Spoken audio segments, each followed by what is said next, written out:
जाए रसूल के घर बारी बारी, मुझे रिश्ता दे दे, मुझे रिश्ता दे दे, मुझे रिश्ता दे दे, मुझे रिश्ता दे दे।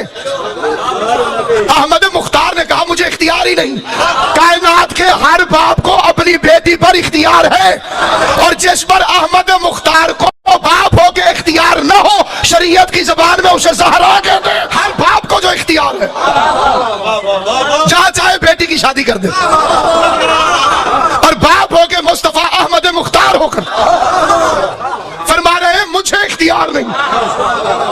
ज़हरा की शादी खुदा के जिम्मे है। वैसे तो नबी रहमतुल लिल आलमीन था, पत्थर मारने वालों को दुआएं दी, कूड़ा फेंकने वाली की इयादत की, कभी किसी से लड़ाई झगड़ा किया ही नहीं, लेकिन बतूल के मामले में रहम नहीं करता। जिसने ज़हरा का रिश्ता मांगा था, उसके घर से मोहम्मद एक रिश्ता लेकर आ गए। एक मुकस्सर मौलवी ने कहा ये ज़ाकिरों की बनाई कहानी है कि इतना बड़ा सितारा बतूल के दरवाजे पर आ गया। उसने कहा तो ये पढ़े लिखे बच्चे भी जानते हैं कि साइंस ने साबित कर दिया है कि ये नजर छोटे छोटे आते हैं, असल में ये बहुत बड़े।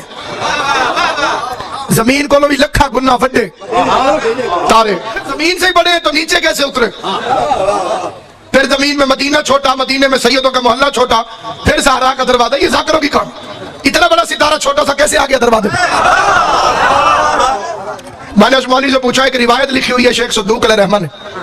मैंने कहा बल्ले बल्ले, शेख सद्दूक अलैहिर्रहमान, मैं कि बेशक बहुत बड़ी अजीम हस्ती थी। उन्होंने लिखा कि जो बंदा एक गाली देगा, उस गाली के बदले अल्लाह उसकी कब्र में एक बिच्छू भेजेगा, और उस बिच्छू की दुम मशरक जितनी होगी और डंग उसका मगरिब से टकराएगा।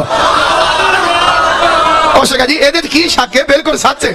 मैंने कहा बगैरत मुल्ला, इतना बड़ा बिच्छू कब्र में आ जाए एतराज नहीं, तारा बतूल के दरवाजे पे आ जाए।